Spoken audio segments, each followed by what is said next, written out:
100 tiles round 27. We're back in the saddle again. Initiative. Turn 1 red. Red takes a 1 and a leisurely stroll through the gallery. There's no telling what's going to come up here. Let's see. Go to this website and spin the wheel. The wheel decides what this tile does to whoever activated it. Huh, this is unexpected. Red skidoo, we can too. This is Scratch, a cool website where you can learn to do basic coding things. Or not so basic if you have the patience for it.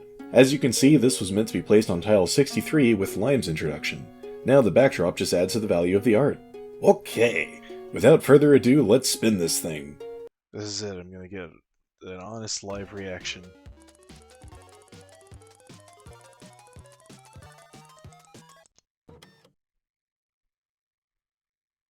Oh. Oh dear, something tells me this is gonna get real weird real fast.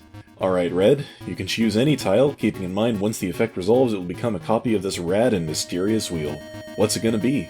It's the tile they defined last turn, tile 75. Pinocchio becomes a real boy.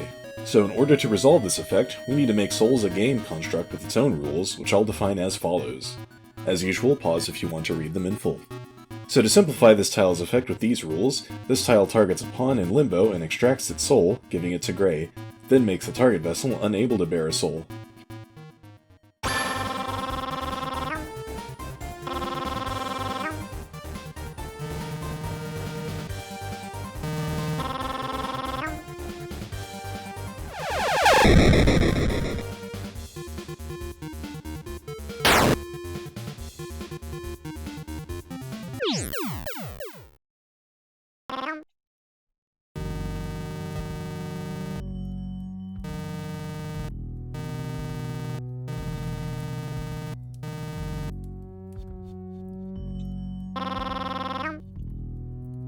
So yeah, Green is now a bit upset and has lost all saturation, but that's about it. Also, Gray is no longer an independent entity, so we're back to 9 players total. Hooray! Tile 75 becomes a copy of tile G27, which is titled Tile 63. Truly one of the art pieces of all time. The homunculus moves backwards too and reveals this gallery tile. Math travels. Move forward 1d4 plus 1d6. Okay, sure. Red will melee ignore the 1d7 and roll the rest of the dice, choosing to move themselves forward. 3 plus 1 minus 3 equals 1 space. Red lands on G28, which reads thusly. Time travel. Whenever a player lands on a tile divisible by 10, a random number between 1 and the current turn number is selected and a new timeline is created. Ah yes, we've had parallel universes and imaginary numbers. What's the next logical step? Time travel, of course. This essentially creates an entire parallel game that plays out alongside the main one. Not now, but anytime someone lands on a multiple of 10. I sure hope you guys don't do that. Oh yeah, and Red acquires 1 fried brain. Delicious. Turn 2 Blue. Blue hops forward onto tile 95, which is yet another one of my traps. Mwahaha. Move to a May tile in limbo and activate it, or claim it if it's blank. Oh, right, that didn't age well either. So I guess now's the time to talk about what a May tile is. Honestly, I have no idea. What do you think, Blue? 1 research session later. Well, dang. I guess that means this tile does nothing for you. What a shame.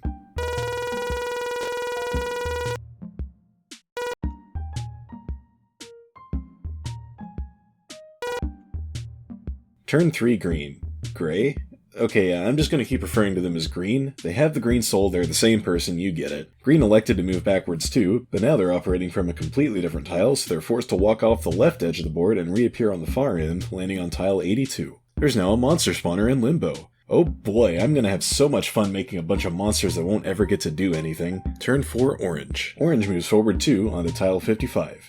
You may teleport to any square you've already visited. Orange does this to go right back to the tile 41 they were just on, activating it. So remember when this tile was triggered all the way back in round 15? I almost didn't. Back then the ruling was this. Unfortunately, Alfred's tile 100 is in limbo, meaning it technically doesn't exist. So this tile does nothing except establish a ruling that win condition tiles can't be moved from here on out. I mean, I'm nothing if not consistent, right? Don't answer that. Sorry, Orange. Turn 5 Pink. Pink takes a 2 forward and their instability launches them forward 1 more, to the pawn shop. Here's the pawn shop stock. Pink can now make an exchange, and chooses to swap their knowledge for the color white. I mean, it's an attribute that they have, this is perfectly legal. Here's what the white status entails. Your color is white. Tiles you define effects for remain white. White tiles are treated as blank. So green is gray and pink is white. Just another layer on the confusion sundae. Now, on a technicality, because pink has landed on a white tile and white tiles are now treated as blank, pink can define a new effect on it. Rainbow bridge. You may make a bridge from this tile to another player's tile. Those tiles are considered adjacent. Rather than replace the pawn shop, they decided to just add this to it. So the pawn shop is in play now. If you recall, it says that any player can use it at the beginning of their turn. To keep action submissions relatively simple, here's how this is going to work. You know the drill, pause that video to read this cool tidbit right here that might be important, yes. Turn 6 Lime. Lime takes a 2 and lands on tile 99, which puts almost everyone on the same team. I mean, it's only fitting that we call this team Rainbow, though it's worth noting this happened without every player's consent. I mean, what if there's someone who doesn't want to be on this team? Speaking completely hypothetically, of course. Anyways, now if anyone wins, everyone wins. 100 tiles is now a co-op game. Hooray. Turn 7 Purple.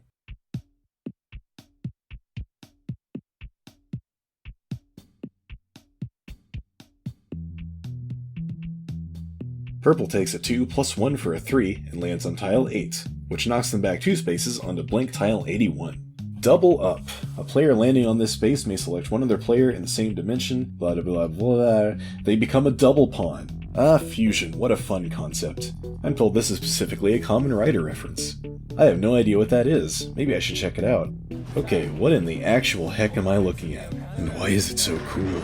Turn 8 Black.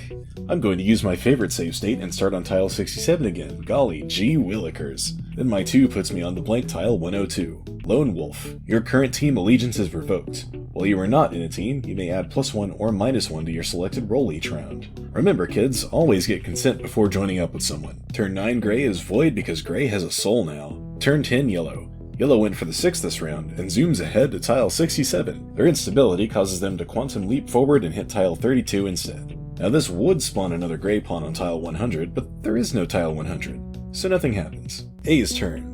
Not a lot happens though, because the A's are on the same team as the players now and can't attack them. The Lime A goes back to tile G27, and the Black A continues into the Sea of Blanks, though it does claim tile 115 for me.